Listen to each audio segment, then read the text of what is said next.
Hello दोस्तों, नमस्कार। आपका स्वागत है आपके अपने YouTube channel target entrance exam यानी TEE पर। दोस्तों आज है 10 फरवरी। हम बात करने वाले हैं आपके बीट प्रेस परीक्षा का, जो कि फॉर्म आज से फॉर्म फिल होना स्टार्ट हो चुके हैं। लेकिन अभी आपको नहीं करना, आप कम से कम 1-2 दिन वेट करिएगा। साइट सही ढंग से चलने लगेगी, कुछ कमियां हैं तो उनको दूर किया जाएगा। जल्दबाजी में गलतियां होती हैं, जैसे कि हर साल स्टूडेंट्स कर देते हैं, तो आप लोग प्लीज़ जल्दबाजी ना करें। काफ़ी डेट है, अभी आराम से अपने फॉर्म को भरेंगे। हम आपको पूरा फॉर्म पहले फिल करके दिखाएंगे स्टेप बाय स्टेप, उसके बाद ही आप फॉर्म को भरना।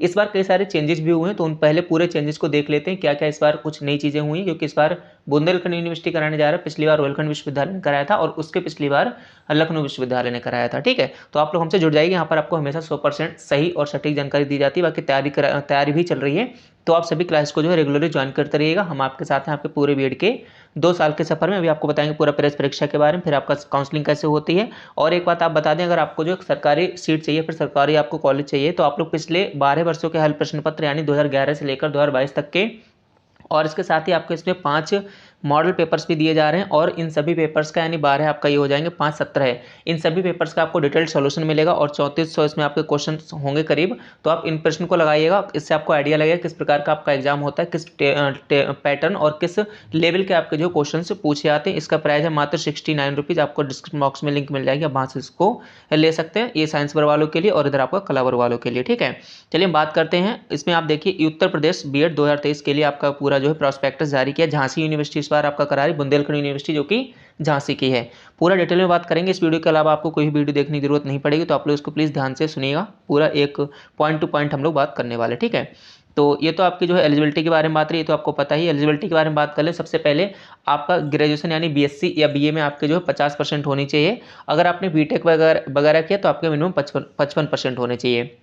अब मान लीजिए अगर आपके ग्रेजुएशन में 50% नहीं है, लेकिन आपने पोस्ट ग्रेजुएशन किया है जिसमें आपके 50% है, तो भी आप एलिजिबल हैं, आप अपने फॉर्म को फिल कर सकते हैं। और जो बीए या बीएससी में जो फाइनल ईयर के छात्र हैं, जो अपेयरिंग में इनका भी कंप्लीट नहीं हुआ है, जो फाइनल ईयर में है, वो लोग भी इस फॉर्म को भर सकते हैं। पूरा एक मोटा माटी हमने अच्छे से आपको बात बता दी है, तो उम्मीद है आपको समझ आ गया होगा। कर लेते हैं महत्वपूर्ण तिथियों के बारे में। हालांकि ये पहले ही नोटिफिकेशन जारी हो गया, तो उसमें बताया गया था कि आपके जो है 10 फरवरी यानी आज से आपके फॉर्म स्टार्ट हो जाएंगे, जो कि स्टार्ट हो भी चुके हैं। इसकी जो अंतिम तिथि है वह आपका 3 मार्च है।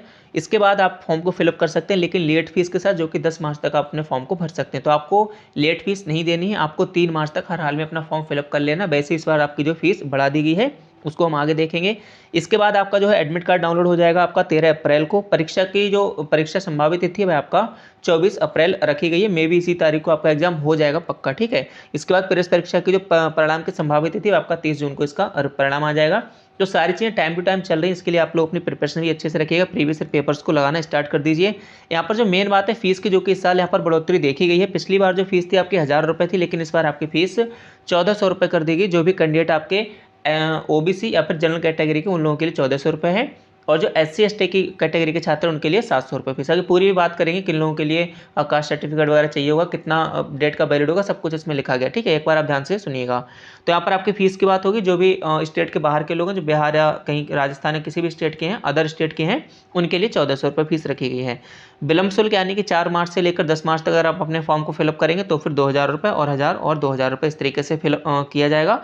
तो आप लोग फिलहाल इसको छोड़ें, क्योंकि आप लोगों को 3 मार्च तक हर हाल में अपने फॉर्म को फिल कर लेना है। ठीक है, अब आगे देखते हैं। यहाँ पर आपका महत्वपूर्ण निर्देश दिए गए हैं, उनके बारे में हम आपको पूरी जानकारी, जो मेन जानकारी है वो यहाँ पर आपको हम दे देते हैं। ठीक है, इसको छोड़िएगा, ये आपकी कोई भी यहाँ पर कोई इतनी मेन जानकारी है नहीं।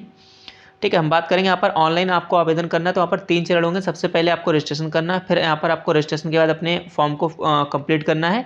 उसके बाद आपको तृतीय चरण में जो है फीस सबमिट करनी, यानी फीस कंप्लीट करनी है। ठीक है, तो वो हम पूरा आपको बताएंगे स्टेप बाय स्टेप किस तरीके से करना। आपको उसमें इतना कोई घबराने वाली कोई भी दिक्कत आपको नहीं आएगी। पूरा इनका जो ऑफिशियल साइट है उसी पर इसके जो है फॉर्म फिलअप किए जाएंगे। ठीक है, इसके बाद जो इसको आप करेक्शन भी कर सकते हैं, लेकिन करेक्शन की एक डेट आएगी, उस पर आप करेक्शन कर सकते हैं। करेक्शन में क्या क्या चीज़ें होंगी यहाँ पर, विषय, वर्ग, लिंग और भारांक तथा परीक्षा केंद्र, ये आप जो है करेक्शन कर पाएंगे जब भी लास्ट में करेक्शन डेट आएगी तब। ठीक है, जनरली क्या होता है, आप लिखा भी गया है कि फॉर्म भरने की अंतिम तिथि के पश्चात 4 दिनों के अंदर त्रुटियों का संशोधन कर सकेंगे। ठीक है, तो ये जब आएगा उस टाइम हम आपको तुरंत बता देंगे। आगे बढ़ते हैं, यहाँ पर आपका तृतीय चरण हो जाएगा, शुल्क जमा हो जाएगा, ये चीज़ें तो हो ही जाएंगी। ठीक है, अभ्यर्थी का नाम जो है आपका जैसा भी हाई स्कूल में नाम भरा गया वैसा ही आपको भरना है। ठीक है, पिता का नाम हो जाएगा, मदर्स नेम हो जाएगा, जन्म तिथि हो जाएगी, ईमेल आईडी, ठीक है, मोबाइल नंबर ओके, जेंडर, राष्ट्रीयता, ये सब ठीक है। ठीक है, उत्तर प्रदेश के निवासी हैं तो आपको हाँ करना, अदरवाइज नो करना। ये सब जब हम फॉर्म भरेंगे ना तो उसमें पूरा डिटेल में आपको बात कर लेंगे। अभी हम मेन चीज़ों की बात कर रहे हैं। यहाँ पर देखिए मेन चीज़ आपकी ये रही कैटेगरी, ठीक है। यहाँ पर देखिए जो ओबीसी के छात्र हैं उनका जो जाति प्रमाण पत्र होना चाहिए वह 1 अप्रैल 2020 के बाद का होना चाहिए, ठीक है। 1 अप्रैल 2020 या फिर इसके बाद का होना चाहिए, इससे पहले का मत लगाना, फॉर्म रिजेक्ट होने के पूरे चांसेस हैं। और हम बात कर लेते हैं आय प्रमाण पत्र। तो आय प्रमाण पत्र आपका 1 जुलाई 2022 के पहले का नहीं होना चाहिए। अगर आपके पास पुराना है तो बनवा लो, 7 से 8 दिन लगते हैं, इससे ज़्यादा टाइम नहीं लगता है। तो आय प्रमाण पत्र जो है आपका 1 जुलाई 2022 के बाद का होना चाहिए। जाति प्रमाण पत्र 1 अप्रैल 2020 के बाद का होना चाहिए। जनरल कैटेगरी कोई दिक्कत नहीं, जनरल कैटेगरी के छात्र उनकी जाति नहीं लगती है तो उनके लिए कोई दिक्कत नहीं आएगी। इनकम सर्टिफिकेट जो है आपको 1 जुलाई 2022 के बाद का लगाना है, ठीक है। चलिए अब आगे बात करेंगे। और यहाँ पर एक बार और बताएं, जो जिनके पेरेंट्स गवर्नमेंट में उनका इनकम सर्टिफिकेट नहीं बना हुआ होगा तो उनको वहाँ पर एक नॉन क्रीमी पूछा जाएगा, उसमें आपको एस कर देना है, ठीक है। उसके बाद आप अपने फॉर्म को इजीली फिलअप कर पाएंगे। वो हम फिलअप करेंगे तब भी आपको उस टाइम एक बार और बता देंगे, ठीक है। चलो बाकी अगर वह कोई आपका जो है दिव्यांग वगैरह तो उनको आपका जो भी सर्टिफिकेट होगा वो आपका लग जाएगा। चलिए और आगे देख लेते हैं। यहाँ पर पिन कोड, फोटो पहचान पत्र, यहाँ पर जो आपका आधार कार्ड वगैरह सब कुछ जो है इसमें वैलिड है, कोई दिक्कत आपको नहीं आएगी, ठीक है। देखिए आधार कार्ड भी आप लगा सकते हैं, passport, driving licence, voter ID सब कुछ लगा सकते हैं आप, कोई दिक्कत आपको नहीं आई। कुछ लोग कह रहे थे आधार कार्ड नहीं लगेगा, तो ऐसा कुछ नहीं है। जैसी क्राइटेरिया पिछली बार थी वैसे ही आपका सेम जो है इस बार भी रखी गई है, ठीक है। और इसमें जो भारांक हेतु, जो आपके भारांक का मतलब समझते हैं ना, देखिए इस चीज़ को जो मेन पॉइंट आउट है उन्हें हम पॉइंट करें, जो मेन पॉइंट है उन्हें हम बता रहे हैं। भारांक होता है आपका वेटेज, जो भी आपके पास सर्टिफिकेट्स में कुछ बताया गया, जैसे एनसीसी सर्टिफिकेट होता है, ठीक है, एनएसएस सर्टिफिकेट होता है, या आपने कोई नेशनल लेवल स्पोर्ट खेला या फिर स्टेट लेवल आप किसी स्पोर्ट में पार्टिसिपेट किए हैं, उसमें आपका टीम फर्स्ट आई है, फिर आप खुद इंडिविजुअल उसमें फर्स्ट आए या सेकंड आए, उस टाइप से आपको यहाँ पर मार्क्स जो है दिए जाते हैं वेटेज, ठीक है। किस में कितना वेटेज मिलेगा उसको अभी हम देख लेते हैं, किस में कितना वेटेज मिलेगा।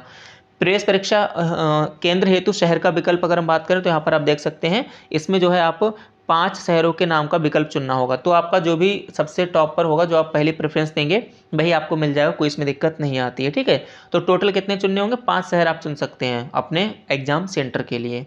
इसके आगे यहाँ पर हम बढ़ेंगे तो अब विद्यार्थी अपने विषय समूह का चयन करेंगे। हाँ बिल्कुल ठीक है, इसका हम चयन कर लेंगे जब आपका ये सब फॉर्म जब फिल कराएंगे तब वहाँ पर हम बात करेंगे। अभी हम बस ज़रूरी बातों की बात कर रहे हैं, ठीक है। देखिए एक और इम्पॉर्टेंट यहाँ पर आप देखेंगे, इसको पढ़िएगा। इसमें क्या लिखा है, विवाहित महिला अभ्यर्थियों का जाति प्रमाण पत्र एवं आय प्रमाण पत्र पिता के नाम से ही निर्गत होना चाहिए, ठीक है। ऐसा नहीं होना चाहिए कि उनके हस्बैंड के नाम का हो आय या फिर जाति।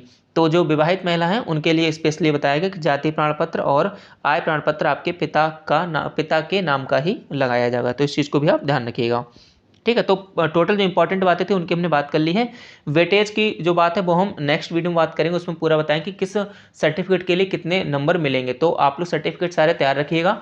फॉर्म भरने के लिए एक बार फिर से आप कहेंगे जल्दबाजी बिल्कुल मत करना, आराम से वेट करो, हम आपको पूरा फॉर्म फिल करके दिखाएंगे किस तरीके से आपको अपना फॉर्म फिल करना है। हमारे साथ बने रहिए, यहाँ पर आपको हमेशा 100% सही और सटीक जानकारी दी जाती है।